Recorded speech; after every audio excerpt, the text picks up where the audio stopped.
Hey singers, welcome to drama series Tamil. இன்னைக்கு நம்ம பார்க்க போறது போன் ஆப்படைட் மை மெஜஸ்ட்ரியில எபிசோட் நம்பர் 8. லாஸ்ட் எபிசோட்ல நம்ம ஹீரோவுக்கு தனக்கு எதிராக யார் யாரெல்லாம் இருக்காங்க அப்படிங்கிற விஷயங்கள் கொஞ்சம் கொஞ்சமா தெரிய வர ஆரம்பிக்குது. 4வது கான்செப்ட் வேற மெங் கிட்ட சொல்லி நீ தோத்து போகணும் அப்படின்னு வார்னிங் கொடுத்திருப்பாங்க.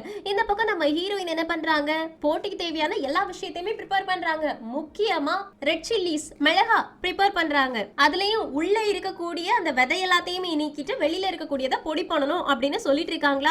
அப்ப லில்லி கேக்குறாங்க, இது நிஜமாவே யூஸ் ஆகுமா அப்படின்னு. ஹீரோயினும் யூஸ் ஆகும், ஆனா இதை உடைச்சிட்டு உடனே கண்ணுல மட்டும் வச்சு தேய்ச்சிடாதீங்கன்னு சொல்லிட்டு இருக்கிறதுக்குள்ளாடி ஒரு அசிஸ்டன்ட் கண்ணுல வச்சு தேய்ச்சிட்டாங்க.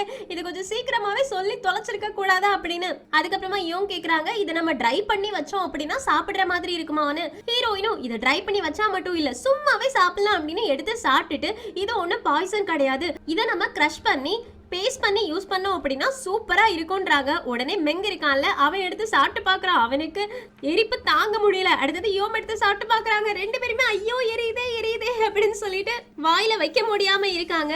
இவங்க இப்படி இங்க காமெடி பண்ணிட்டு இருக்கும்போது யுனோக் வந்து ஹீரோயின் கிட்ட, ஹீரோயின் உன்னை பாக்குறதுக்காக ஹீரோ வர சொன்னாங்கன்னு. ஹீரோயினும் நான் டிராவல் பண்றதுக்கு பெர்மிஷன் கேட்டிருந்தேனே, அது என்னாச்சுன்னு கேட்க, நீ ஹீரோவை பார்த்தே பேசு, அவனே உன்கிட்ட சொல்லுவான்னு. சோ ஹீரோயின் ஹீரோ முன்னாடி போய் நிக்கிறாங்க. ஹீரோன்னு கூப்பிட்ட உடனே ஹீரோவும் நீ என்னமோ டிராவல் பண்ணணும் அப்படின்னு சொன்னியாமே, எதுக்காகன்னு கேட்க, ஹீரோயினும் அதுவா போட்டிக்கு தேவையான இன்கிரிடியன்ஸ் நான் ப்ரிப்பேர் பண்ணணும், அதுக்காக தானே. சரி அப்படின்னா நானும் உன் கூட வரேன்னு. ஹீரோயினும் நீ எதுக்காக என் கூட வரணும், நான் அந்த சில்லிஸ் இருக்குல்ல அதை பவுடர் ஆக்குறதுக்காக வில்லேஜ்க்கு போக போறேன், அவ்வளவுதான், மத்தபடிலாம் எதுவும் கிடையாது, நீ ஒண்ணு என் கூட வர வேண்டான்னு. ஹீரோவும் இது எவ்வளோ பெரிய விஷயம், இந்த போட்டியில வின் பண்ணாதான் கவர்மெண்ட்டுக்கு தேவையான விஷயங்கள் நடக்கும், அதனால நான் கண்டிப்பா உன் கூட வருவேன்னு. ஹீரோயினும் ஐயோ கடவுளே சரி வந்து தொலை அப்படின்றாங்க. சரி உனக்கு ப்ரிப்பேர் பண்றதுக்கு எவ்வளவு நேரம் ஆகுமோ போய் ப்ரிப்பேர் பண்ணிட்டு வாங்க. ஹீரோயினும் எனக்கு ட்ரெஸ் எல்லாம் சேஞ்ச் பண்ண வேண்டாம், இதே ட்ரெஸ்ல தான் நான் வர போறேன், வெளியிலே வெயிட் பண்ணிட்டு இருக்கேன், நீ வேணா ட்ரெஸ் சேஞ்ச் பண்ணிட்டு வான்னு. ஹீரோவும் அவ்வளவுதானா, நீ ட்ரெஸ் எல்லாம் சேஞ்ச் பண்ண மாட்டியான்னு கேட்க, ஹீரோயினும் எதுக்கு அப்படின்னு கேட்க, ஹீரோவும் அதெல்லாம் முடியாது, நம்ம மாறு வேஷம் போட்டுட்டு தான் ஊருக்குள்ளாடி போகணும், இல்லைன்னா எல்லாரும் நம்மள கண்டுபிடிச்சிருவாங்க, அதனால மாறு வேஷத்துக்கு தேவையான மாதிரி நீ ட்ரெஸ்ஸை சேஞ்ச் பண்ணிட்டு வான்னு. ஹீரோயினும் என்கிட்ட இருக்கதே ரெண்டு யூனிஃபார்ம், மற்றபடி என்கிட்ட ட்ரெஸ்ஸே கிடையாது, என்னை கூட்டிட்டு வரும்போது 10 ட்ரெஸ் எடுத்து தான் கூட்டிட்டு வந்தேன், நான் எப்படி மாறுவேஷம் போடுறதுன்னு கேட்க, ஹீரோவும் அதுக்கு நான் ஒரு வழி பண்றேன் அப்படின்னு டிஃப்ரெண்ட் ட்ரெஸ், டிஃப்ரெண்ட் அலங்கார பொருட்கள் எல்லாத்தையுமே வச்சு ஹீரோயினுக்கு ஒன்னொன்னா போட்டு கொண்டு வந்து ஹீரோ முன்னாடி காட்டுறாங்க. ஹீரோவும் இதனால இல்ல, மாத்து மாத்து மாத்து அப்படின்னு சொல்லி கடைசியா ஒரு ட்ரெஸ்ல ஹீரோயின் தேவதை மாதிரி இருக்கிறாங்களா. ஹீரோவே கண்ணசைக்காம பார்த்துட்டு இருக்காங்க. அதுக்கப்புறமா சரி வா போகலான்னு. ஹீரோயினும் வெறும் ஒரு மில்லுக்கு போறதுக்காக இந்த மாதிரி ட்ரெஸ் பண்றது அவசியம் தானான்னு கேட்க, ஹீரோவும் அவசியம் தான், நான் வெளியில வெயிட் பண்றேன் வா அப்படின்னு சொல்லிட்டு வெளியில போயிடுறாங்க. ஹீரோயினும் வெளியில போயிட்டு இருக்க, ஹீரோ ட்ரெஸ் சேஞ்ச் பண்ணிட்டு வா போகலாம் அப்படின்னு அங்க இருந்து கூட்டிட்டு போறாங்க. ரெண்டு பேருமே தெருவோரமா நடந்து போகும்போது நம்ம ஹீரோயின் ரொம்ப என்ஜாய் பண்றாங்களா. ஹீரோயினை பார்த்து ஹீரோ என்ஜாய் பண்ணிட்டு இருக்காங்க. இப்படியே ரெண்டு பேரும் சிரிச்சு போயிட்டு இருக்காங்க. நம்ம ஹீரோயினுக்கு அங்க இருக்கக்கூடிய சாக்லேட்ஸ், டிஃப்ரெண்டான பொருட்கள் எல்லாத்தையுமே பார்க்கும்போது ரொம்ப பிடிச்சு போயிடுச்சு. அது மட்டும் இல்லாம ஒரு கடையில ஹேங்கிங்ஸ் பாக்குறாங்களா, அதுல அவங்களுக்கு அந்த மந்திர புக்ல தொங்க போட்டிருந்த அதே ஹேங்கிங் மாதிரி ஒண்ணு கிடைக்குது. அதை பார்த்துட்டு இருக்கும்போது அந்த கடைக்காரங்களும் இது இவ்வளவு ரூபா அப்படின்னு சொல்றாங்க. ஹீரோயினும் இல்ல எனக்கு இது வேண்டாம் அப்படின்னு அங்க வச்சுட்டு போயிடுறாங்க. ஹீரோ இதை நல்லா கவனமா நோட் பண்ணி வச்சுக்கிறாங்க. அதுக்கப்புறமா மில்ல கண்டுபிடிச்சாச்சு. ஹீரோ தளபதி கூட வந்திருக்காங்களா. ஹீரோயினும் நான் உள்ள போய் மில்ல அரைச்சிட்டு வரேன், அரைக்க கொடுத்துட்டு வரேன் அப்படின்றாங்க. அதுக்கு ஹீரோவும் சரி நீ கொடுத்துட்டு வெயிட் பண்ணு, நான் இன்னொரு இடத்துக்கு போக வேண்டியது இருக்கு, நான் போயிட்டு வரேன்னு. ஹீரோயினும் ஓகே போயிட்டு வா, நான் இங்கே வெயிட் பண்ணிட்டு இருக்கேன் அப்படின்னு சொல்றாங்க. உடனே ஹீரோ அவங்க கிட்ட இருந்து கொஞ்சம் காசு எடுத்து ஹீரோயின் கிட்ட கொடுக்குறாங்களா. ஹீரோயினும் என்கிட்ட காசு இல்லைன்னு நினைச்சியா, என்கிட்ட இருக்குன்னு சொல்ல, ஹீரோவும் இது உனக்கு தேவைப்படும் வச்சுக்கோ அப்படின்னு கையில கொடுத்துட்டு போயிடுறாங்க. ஹீரோயினும் என்கிட்ட காசு இருக்கு இருந்தாலும் எதுக்கு தரான் அப்படின்னு புலம்பிக்கிட்டே மில்லுக்காரங்க கிட்ட இதை எனக்கு அரைச்சு கொடுங்கன்னு சொல்றாங்களா. அவங்களுக்கு இதை பார்த்த உடனே வித்தியாசமா இருக்கு, இது என்ன புதுசான பொருள் மாதிரி இருக்குன்னு. ஹீரோயினும் இதை தான் சில்லின்னு சொல்லுவாங்க, இதை எனக்கு நல்லா அரைச்சு கொடுங்க போதும் அப்படின்னு சொல்ல, கடைக்காரங்களும் இதுக்கு $5 ஆகுமான்னு. ஹீரோயினும் $5, நான் $2 தானே ஆகும்னு நினைச்சேன், நல்ல வேற ஹீரோ காசு கொடுத்துட்டு போனா, இல்லனா நான் என்ன பண்ணிருப்பேன் அப்படின்னு காசு எடுத்து கடைக்காரங்க கிட்ட கொடுத்துட்டு, நான் அடிக்கடி இங்க வந்து திருப்பேன், அதனால விலையெல்லாம் எனக்கு கொஞ்சம் குறைச்சு கொடுக்கணும் சரியா அப்படின்னு சொல்லிட்டு அங்க இருந்து போறாங்க. இந்த பக்கம் நம்ம ஹீரோ எங்க போயிருப்பாங்க அப்படின்னா, கரெக்டா ஹீரோயின் ஒரு ஹேங்கிங் பார்த்துட்டு வச்சாங்கல்ல, அதை வாங்குறதுக்காக தான் போயிருப்பாங்க. அது மட்டும் கிடையாது, நிறைய ட்ரெஸ், ஷூஸ், ஃபேன், இந்த மாதிரி ஹீரோயினுக்கு தேவையான எல்லா விஷயத்தையுமே ஹீரோ வாங்குறாங்க. அது எல்லாத்தையும் சுமந்து கொண்டு போறது தளபதி தான். இந்த பக்கம் ஹீரோயின் மில்லுல கொடுத்துட்டு வெளியில வந்தாச்சு. ஹீரோ இன்னும் வரவே இல்லையே, எங்கதான் போய் தொலைஞ்சான், அவனுக்காக இங்கே நின்று வெயிட் பண்ணிட்டு இருக்கிறதுக்கு பதிலா சுத்தி முத்தி பார்க்கலாமா அப்படின்னு சுத்தி பார்க்கறதுக்காக கிளம்பி போயிட்டாங்க.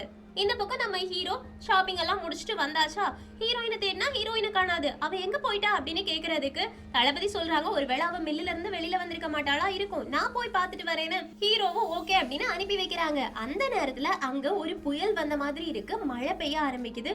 ஹீரோ என்னவா இருக்கும் அப்படின்னு யோசிச்சுட்டு இருக்காங்க. அதே நேரத்துல அந்த பக்கம் கிச்சன்ல நம்ம ஹீரோயின் எல்லா வத்தலையுமே காய வைக்கிறதுக்காக கொடுத்திருப்பாங்கல்ல, அதுல எல்லாம் தண்ணி பற்ற கூடாது அப்படின்னு லில்லி அது எல்லாத்தையுமே கடகடன்னு எடுத்து உள்ள வைக்கிறதுக்காக ட்ரை பண்ணிட்டு இருக்காங்களா. அப்போ அங்க ஆப்போசிட் டீம்ல 3 குக்குல ஒரு பொண்ணு உண்டு இல்ல, இவளோட நேம் ராச்சி. அந்த பொண்ணு வந்து நிக்கிறா. அவ அந்த வத்தல்ல ஒண்ணு எடுத்துடுறா. அதை பார்த்த உடனே லில்லிக்கு ரொம்ப கோவந்துருச்சு. நீ யாரு அப்படின்னு கேக்குறாங்களா. ஆனா அவ எதுவுமே சொல்லாம அந்த வத்தல ஒரு கடி கடிச்சு பாக்குறா. உடனே லில்லி கோவந்துருச்சு. இந்த கிச்சனுக்குள்ளாடி ஸ்ட்ரேஞ்சர்ஸ் யாருமே உள்ள வரக்கூடாது, அது உனக்கு தெரியுமா தெரியாதா அப்படின்னு கேக்குறதுக்கு அந்த ராச்சி கூட ஒரு அசிஸ்டன்ட் வந்திருப்பாங்க. அவங்க சொல்றாங்க, நீ இவங்கள யாருன்னு நினைச்ச, மிங்கோட அரண்மனையில உள்ள சமையல்காரங்கன்னு. லில்லிக்கு மிங்கோட அரண்மனை சமையல்காரங்களை பத்தி எல்லாம் தெரியவே தெரியாது. ஆனா இவ பாக்குறதுக்கு ரொம்ப கொடூரமா இருக்கா அப்படின்றத மட்டும் புரிஞ்சுக்கிட்டு, இரு நான் உள்ள போய் கம்ப்ளைண்ட் பண்றேன் அப்படின்னு, ஏய் எல்லாரும் பாருங்க, எல்லாரும் கேளுங்க, யாரோ இங்க வந்திருக்காங்க அப்படின்னு உள்ள போய் கத்தி சொல்றாங்க. அங்க உள்ள கிச்சன்ல எதுவுமே நனைஞ்சிட கூடாது அப்படின்னு எல்லாத்தையுமே தனியா எடுத்து வச்சிட்டு இருப்பாங்களா. அப்ப லில்லி போயிட்டு யாரோ ஒருத்தவங்க அப்படின்னு சொல்றதுக்கு மெங்கும் ஃபர்ஸ்ட் கொஞ்சம் பொறுமையா மூச்சு விடு, என்ன நடந்துச்சு அப்படின்றத சொல்லுன்றாங்க. லில்லியும் இந்த மாதிரி செஃப்ல ஒருத்தவங்க வந்திருக்காங்களாம், எனக்கு என்ன பேசுறது அப்படின்றதே தெரியல, அவங்க உள்ள நுழைஞ்சிட்டாங்க, அவங்களை என்னால தடுத்து நிறுத்த முடியல அப்படின்னு சொன்னோடனே இயோமும் மெங்கும் யாரு அப்படின்னு திரும்பி பாக்குறாங்களா. அப்போ ராக்கி ரொம்ப அழகா கெத்தா உள்ள வரா. அவளை பார்த்தோடனே நீங்க யாரு, இங்க எதுக்காக வந்திருக்கீங்க, எங்க அரசரை தவிர, அரசன் அனுமதிக்க கூடிய ஆட்களை தவிர வேற யாருமே வரக்கூடாது அப்படின்னு சொல்றதுக்கு ராக்கி கேட்கவே இல்லையே. பாட்டுக்கு சுத்தி முத்தி பாக்குறா. இது என்னது, ஆணியனை வெட்டி போட்டிருக்கீங்களா, ஆணியன் ஒழுங்காவே வெட்ட தெரியல உங்களை யாருக்கும் அப்படின்னு கிரிட்டிசைஸ் பண்ண ஆரம்பிச்சிடுறாங்க. அப்ப ஆணியன் வெட்டி இருப்பாங்கல்ல, அவங்களுக்கு கோவந்துரும். நான் வெட்டினதை பார்த்து நீ கிரிட்டிசைஸ் பண்றியா, நான் எவ்வளவு அழகா வெட்டுவேன் தெரியுமா, ஃபர்ஸ்ட் வந்து கத்தி பிடிக்க தெரியுமான்னு. உடனே ராக்கி கத்தி எடுத்து தூக்கி வீசுறாங்களா. எல்லாரும் பயந்து போயிடுறாங்க. அப்போ இந்த ஆனியன் கட் பண்றவங்க இருக்காங்கல்ல, வேணா நம்ம 2 பேரும் போட்டி வச்சு பாத்துடலாமான்னு. உடனே ராக்கி சொல்றாங்க, ஒரு ஆனியனை உன்னால என் கூட சேர்ந்து வெட்ட முடியுமா அப்படின்னு கேக்குறதுக்கு அவன் பயந்து போயிடுறான். உடனே எல்லாருமே எதுக்காக நீ இப்ப பயப்படுற, நாங்க எல்லாரும் உனக்கு சப்போர்ட்டிவா இருக்கோம், போட்டி போட்டு பாத்துடலாம் அப்படின்னு ஆனியன் கட் பண்ற போட்டியில பார்ட்டிசிபேட் பண்றாங்க. அங்க இருக்க எல்லாருமே பார்ட்டிசிபேட் பண்றாங்க. ஆனா என்ன நடந்துச்சு அப்படின்றத காட்டல. எங்க கட் பண்ணா ஹீரோ நிறைய நேரம் வெயிட் பண்ணிட்டே இருக்காங்களா, ஹீரோயினை இன்னும் காணல. தளபதி வேற வந்து அவ மில்ல இருந்து அப்பவே போயிட்டான்னு சொல்றாங்க. ஹீரோவும் அவ எங்க போயிட்டா, ஒருவேளை எங்கேயாச்சும் ஓடி தப்பிச்சு போயிட்டாலோ, இருக்காதே அவ அந்த மாதிரி போனா அப்படின்னா நான் தரன்னு இழுத்துட்டு வந்துருவேன் அவளுக்கு தெரியும். சோ அவ எங்க போயிருப்பா அப்படின்னு கேட்கும்போது தளபதி சொல்றாங்க, ஒருவேளை எங்கேயாவது ஸ்ட்ரீட்ல சுத்தி பாக்குறதுக்காக போயிருப்பாளா இருக்கும், நான் போயிட்டு பாக்கவான்னு. ஹீரோவும் நீ போயிட்டு பாரு, ஒருவேளை அவ திரும்பி வந்தான்னா இங்க நான் இருக்கணும்ல, அதனால நான் இங்க வெயிட் பண்றேன், நீ போ அப்படின்னு தளபதியை அனுப்பி வைக்கிறாங்க. ஹீரோவும் இவன் நிஜமாவே வேற எங்கேயா போகணும்னு சொல்லிட்டு இருந்தால அங்க போயிட்டாலோ அப்படின்னு யோசிச்சுட்டு இருக்கும் போதே நம்ம ஹீரோயின் ரொம்ப அழகா ஒரு ஃப்ளவரோட வராங்க. அதை பார்த்தோன்னே நம்ம ஹீரோவோட வயிறுல எல்லாம் பட்டர்ஃப்ளை பறக்க ஆரம்பிச்சிருச்சு. ஹீரோயின் பக்கத்துல வந்து நிக்கிறாங்களா சிரிச்சுட்டே. ஹீரோ நீ எங்க போனேன்னு கேக்குறாங்க. ஹீரோயினும் உனக்காக தான் வெயிட் பண்ணிட்டு இருந்தேன், நீ வரவே இல்லை, அதனால தான் பக்கத்துல இந்த ஃப்ளவர் இருக்கதை பார்த்தேன்னா அதனால வாங்கிட்டு வந்தேன்னு. ஹீரோவும் இந்த ஃப்ளவர்ஸ் ரொம்ப நல்லா தான் இருக்கு, ஆனா இது அப்படின்னு ஆரம்பிக்கிறாங்க. ஹீரோயினும் இந்த ஃப்ளவரோட நேம் ஐரிஸ், இது நம்ம ரூம்குள்ள வச்சிருந்தோம் அப்படின்னா ரொம்ப காமான ஒரு ஃபீலிங் கொடுக்கும்னு. ஹீரோ அதை பார்த்துட்டு இது ஒன்றும் ஐரிஸ் கிடையாது, இது பசாலின்னு. ஹீரோயினும் பசாலியா, இந்த காலத்துல இது இப்படிதான் சொல்லுவாங்களா அப்படின்னு கேட்டுட்டு இருக்கும் போதே ஹீரோயினை ஏதோ ஒண்ணு இடிக்கிற மாதிரி வந்துடும். உடனே நம்ம ஹீரோயினை பிடிச்சு இழுக்கிறாங்களா. ஹீரோயின் கையில இருந்த ஃப்ளவர் எல்லாம் கீழே விழுந்துட, ஆல்ரெடி மழை அங்க பெஞ்சிருக்குல்ல, அதுல எல்லாமே தொழில நனைஞ்சு போயிடும். நம்ம ஹீரோயினை தாங்கி பிடிக்க 2 பேரும் ஒருத்தர் பார்த்துட்டு இருக்க. அங்க ஒரு சின்ன ரொமான்ஸ் கிரியேட் ஆக நம்ம ஹீரோயினுக்கு சேனினவு வந்துருச்சு. இதை விடு அப்படின்னு சொல்லிட்டு பூவை பார்த்தா எல்லாம் கீழே கிடைக்குது. என்னோட பூ அப்படின்றாங்க. ஹீரோவும் அது கீழே விழுந்துருச்சுல, விட்டுட்டு வா, நான் உனக்கு இதே மாதிரி அழகான நிறைய பூக்களை வாங்கி கொடுக்குறேன்னு. ஹீரோயினும் இல்ல எனக்கு இதுதான் வேணும் அப்படின்னு அங்கிருந்து பறக்க ஆரம்பிச்சிடுறாங்க. ஹீரோவும் உனக்கு எவ்வளவு வேணுமோ நான் உனக்கு வாங்கி கொடுக்குறேன், இதெல்லாம் வேண்டாம் அப்படின்றாங்க. ஹீரோயினும் இல்ல இது நான் உனக்காக வாங்கிட்டு வந்தது, உன்னோட ரூம்ல நீ வச்சு உன்னோட மைண்ட் அப்படியே காம் டவுன் பண்ணணும் அப்படின்றதுக்காக நான் வாங்கினது, இதை இங்க விட்டுட்டு வர மாட்டேன்னு சொன்னோடனே ஹீரோவுக்கு சந்தோஷம் ஆயிடுச்சு. ஏன்னா ஹீரோயின் இதை ஹீரோவுக்காக எல்லாம் வாங்கியிருக்காங்க. அதனால உட்கார்ந்து அந்த ஃப்ளவர்ஸ் எல்லாத்தையும் எடுக்க ஆரம்பிக்கிறாங்க. இப்போ ஃப்ளவர்ஸ் எல்லாத்தையுமே எடுத்துட்டு இருக்கும்போது நம்ம ஹீரோவோட கன்னத்துல லைட்டா அந்த அழுக்கப்பட்டிருக்கும். அதை பார்த்த உடனே ஹீரோயினுக்கு சந்தோஷமாயிடுச்சு. உன்னோட கன்னத்துல அழுக்கப்பட்டிருக்கு பாரு அப்படின்னு இன்னொரு அழுக்கு கை வச்சு அழுக்காக்கி விட்டுட்டாங்க. ஹீரோவும் ஏய் இன்னும் அழுக்காக்குறியா என்ன அப்படின்னு பார்த்தா பக்கத்துல தளபதி வந்துட்டாங்க. ஹீரோ தளபதி கிட்ட நீ உள்ள நுழையாத அப்படின்ற மாதிரி சிக்னலை கொடுத்துட்டு ஹீரோயினோட பேச காமிச்சு உன்னோட பேஸ்ல தான் அழுக்கா இருக்கு இங்க அப்படின்னு அழுக்கராவே விட்டுட்டாங்க. ஹீரோயினும் ஏய் என் கூட விளையாடாத அப்படின்னு சொல்லிட்டு ரெண்டு பேரும் மாறி மாறி அழுக்க தேய்ச்சு விளையாடிட்டு அப்படியே ஓடி போறாங்க. சின்ன பிள்ளைத்தனமா ரெண்டு பேரும் விளையாடுறாங்க. இப்போ எல்லா விளையாட்டையும் முடிச்சதுக்கு அப்புறமா பேலஸ்க்குள்ள போறதுக்கு ரெடி ஆயாச்சு. பேலஸ் பக்கத்துல வந்தாச்சா, அப்ப நம்ம ஹீரோயின் உன்னோட ஃபேஸ் ரொம்ப கேவலமா இருக்கு அப்படின்றாங்க. ஹீரோ உன்னோட ஃபேஸை விட என் ஃபேஸ் நல்லா இருந்துச்சு, அழுக்குல உன்னோட ஃபேஸ் எல்லாம் ரொம்ப கேவலமா இருந்துச்சு, இருந்தாலும் நீ எனக்கு ஒரு கிஃப்ட் கொடுத்தல அது எனக்கு ரொம்பவே பிடிச்சிருந்துச்சுன்னு. ஹீரோயினும் நல்ல வேலை அந்த கிஃப்ட்டை பிடிச்சிருந்துச்சுன்னு சொன்னேன், அதுவே பெரிய விஷயம். அம்மா எனக்கு ஒரு விஷயத்த சொல்லு, நீ என் கூட வெளியில வந்துட்ட, பேலஸ்ல நீ இன்னைக்கு ஃபுல்லாவே இல்ல, அப்ப அது ஒரு பெரிய பிரச்சனையாவாதான்னு. ஹீரோவும் அதை விட ஓ கூட வரதான் ரொம்ப இம்பார்ட்டன்ட், ஏன்னா பேலஸ்ல நான் இருந்தேன் அப்படின்னா எந்த ஒரு புதுசாவும் சம்பவம் நடக்க போறதே கிடையாது, ஆனா நீ சமைக்க போறதுனாலதான் நம்மளோட தலையெழுத்தே மாற போகுது, அதனால இந்த இன்கிரிடியன்ஸ் வாங்குறது ரொம்ப இம்பார்ட்டன்ட், அதனாலதான் உன் கூட வந்தேன்னு. ஹீரோயினும் ஆமா ஆமா இம்பார்ட்டன்ட் தான் அப்படின்னு சொல்லிட்டு நான் ஜெயிப்பேன் அப்படின்னா நம்பிக்கை உனக்கு இருக்கான்னு கேக்குறதுக்கு ஹீரோ நிறையவே நம்பிக்கை இருக்குது. ஆமா நீ என்ன செய்ய போறேன்னு கேட்க ஹீரோயினும் இந்த மிளகாவோட தூள் இருக்குல்ல அது எல்லாத்தையும் வச்சு ஒரு பேஸ்ட் மாதிரி செஞ்சு ஒரு வித்தியாசமான டிஷ் செய்ய போறேன். அதை நீ கூட சாப்பிட்டிருக்க, நான் ஃபர்ஸ்ட் டைம் உனக்கு சமைச்சு கொடுத்தேன் தெரியுமா அந்த டிஷ்னு. ஹீரோடனே அந்த டிஷ்ஷை யோசிச்சு பார்த்துட்டு அது நல்லா தான் இருக்கும், யாருமே சாப்பிடாத டேஸ்டா இருக்கும், அப்படின்னா ஓகே அப்படின்னு சொல்லிக்கிட்டே இந்தா இது உனக்காக தான் நான் வாங்கினேன் அப்படின்னு ஹீரோயின் கிட்ட அந்த ஹேங்கிங் கொடுக்குறாங்க. ஹீரோயின் அதை பார்த்துட்டு இதே எதுக்காக எனக்கு வாங்கி கொடுத்தேன்னு. ஹீரோவும் உனக்கு அது வாங்கணும் போல இருந்துச்சு அப்படின்றது எனக்கு தெரியும், அதனாலதான் இது நான் உனக்கு கொடுக்குற கிஃப்ட்னு. ஹீரோயினும் இதை நான் கையில வச்சிருந்தது அவன் பார்த்தப்போ அவனுக்கு தெரிஞ்சிருச்சா எனக்கு இது பிடிச்சிருந்துச்சுன்னு ஓய்யோ அப்படின்ற மாதிரி வெக்கப்பட்டு நின்றுட்டு இருக்காங்க. ஹீரோ பாய் சொல்லிட்டு கொடுக்கணும்னு ஓடி போயிடுறாங்க. இப்ப தளபதி ஹீரோயினுக்காக ஹீரோ வாங்குறாங்கல்ல அத்தனை விஷயத்தையுமே ஹீரோயின் முன்னாடி வைக்கிறாங்களா. ஹீரோயினுக்கு ஷாக் ஆகுது, இவ்வளோ விஷயங்களை ஹீரோ எனக்காக வாங்கிட்டு வந்தானான்னு. இந்த பக்கம் நம்ம ஹீரோ ரூம்குள்ள போனதுக்கு அப்புறமா ஹீரோயின் கொடுத்த ஃப்ளவரை ஒரு பாட்டில் வச்சு தண்ணி ஊற்றி ரசிச்சு பார்த்துட்டு இருக்காங்க. இந்த பக்கம் நம்ம ஹீரோயின் ஹீரோ வாங்கி கொடுத்த எல்லா பொருட்களையுமே பார்த்துட்டு அவன் எனக்கு இவ்வளோ பொருட்கள் வாங்கி கொடுத்துருக்கான், இதுக்கப்புறமாவும் நான் தோத்தேன் எப்படின்னா எந்த மூச்சை வச்சுட்டு நான் அவனை பார்க்க முடியும், அதனால நான் ஜெயிச்சே ஆகணும்னு கிச்சனுக்கு கிளம்பி போறாங்க. கிச்சனுக்குள்ள இவங்க என்டர் ஆகும்போது கரெக்டா ராக்கிய மோதிடுறாங்க. ஹீரோயினும் ஏய் நீங்க என்ன பண்றா அப்படின்னு கேக்குறதுக்கு ராக்கியும் ஓ நீ தான் அந்த ராயல் குக் அப்படித்தானே, நல்ல வேலையா நீ இன்னைக்கு எஸ்கேப் ஆயிட்ட அப்படின்னு அங்க இருந்து போறாங்க. ஹீரோயினும் என்ன எஸ்கேப் ஆயிட்டா, இவன் என்ன கிச்சன்ல பண்ணி தொலைச்சா அப்படின்னு உள்ள போய் பார்த்தா லில்லி எங்க அழுற மாதிரியே பண்றாங்க. அவன் இருக்கான்ல அவன் வந்துட்டு போய் எல்லாரையுமே நாசம் பண்ணிட்டா, இங்க ஒரு போட்டி நடந்துச்சுன்னு. ஹீரோயினும் என்ன போட்டி, எதுக்கு எல்லாரும் சோகமா இருக்கீங்கன்னு கேட்ட உடனே லில்லி நடந்த எல்லா விஷயங்களையுமே சொல்றாங்க. ஆக்சுவலி என்ன நடந்திருக்கும் அப்படின்னா ஆனியன் கட்டிங் போட்டி இருக்கும்ல, ஃபர்ஸ்ட் அசிஸ்டன்ஸ் தான் பார்ட்டிசிபேட் பண்ணிருப்பாங்க, ஆனா அவங்கள விட ரொம்ப ஸ்பீடா நிறைய குவான்டிட்டியில ராக்கி கட் பண்ண ஆரம்பிச்சதுக்கு அப்புறமா செஃப் வியோம் அவங்களோட அசிஸ்டன்ட் இந்த மாதிரி எல்லாருமே ஒருத்தர் மாத்தி ஒருத்தர் கட் பண்ண ட்ரை பண்றாங்க, யாராலையுமே முடியல. ஆனா செஃப் மெங் வந்துட்டு இந்த மாதிரி கட்டிங்ல எல்லாம் நல்லாவே கை தேர்ந்தவங்க, அவங்கள விடுவாங்க, ஆனா அவங்களுமே தோத்து போயிடுறாங்க. அதனாலதான் ராக்கி வின் பண்ணிட்டா அப்படின்ற விஷயத்த சொல்றாங்களா. இது கேட்ட உடனே ஹீரோயினுக்கு செம்ம காண்டாவது, நேரா போயிட்டு அந்த ஆனியன் கட் பண்ண இடத்த பார்த்துட்டு அவளுக்கு அறிவே கிடையாது, யார்கிட்ட வந்து என்ன பேசணும் அப்படின்றது எதுவுமே தெரியாம ஒரு செஃப்பா அவளால எப்படி மாற முடியும். அவளுக்கு ஸ்பீட் இருக்கு அப்படின்றதுக்காக வந்து ஷோ ஆஃப் பண்ணிட்டா, ஆனா அவளுக்கு பேசிக் ஹியூமன்ஸி கூட தெரியல. ஒரு ஆளை ஃபர்ஸ்ட் டைம் மீட் பண்றோம் அப்படின்னா அவங்க கிட்ட என்ன பேசணும், எப்படி நடந்துக்கணும் எதுவுமே தெரியாம வந்து பண்ணிட்டு போயிருக்கா.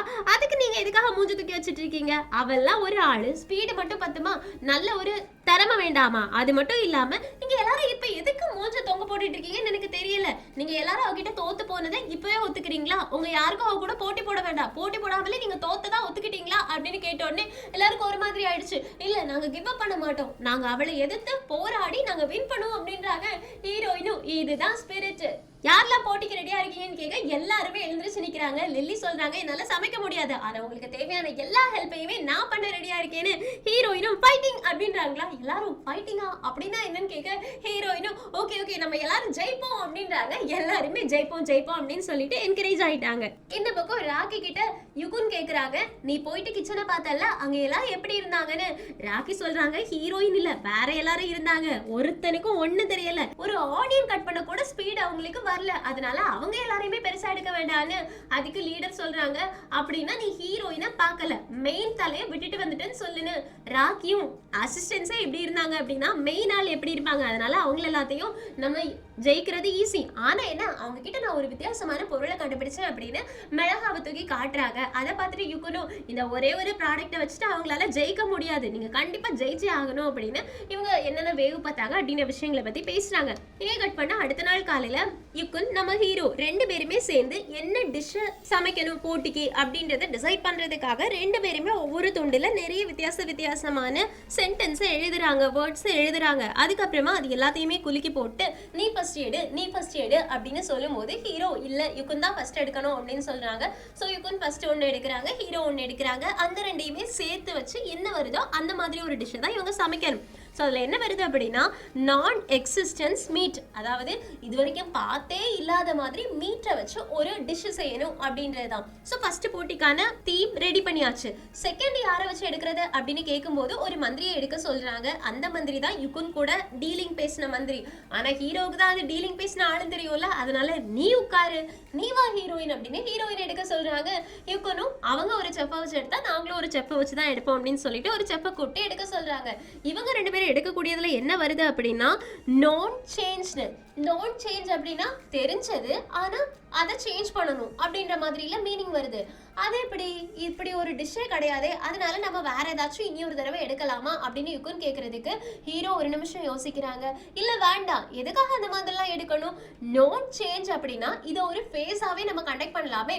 அதாவது எங்களுக்கு உங்களோட டிஷ்ஷை பத்தி தெரியும், ஆனா நாங்க இது வரைக்கும் செஞ்சது கிடையாது, உங்களுக்கு எங்க டிஷ்ஷை பத்தி தெரியும், இது வரைக்கும் செஞ்சது கிடையாது, அதனால ஏன் நம்ம இந்த மாதிரி பண்ணக்கூடாது, உங்க டிஷ்ஷை நாங்க செய்யறோம், எங்க டிஷ்ஷை நீங்க செய்யுங்க, ஸோ பாரம்பரியத்தை மாத்தி செய்யலான்னு இதுக்கு யுக்குன் ஒத்துக்கிறாங்க. ஸோ ரெண்டாவது என்ன மாதிரி சமைக்கணும் அப்படின்றத முடிவு பண்ணியாச்சு.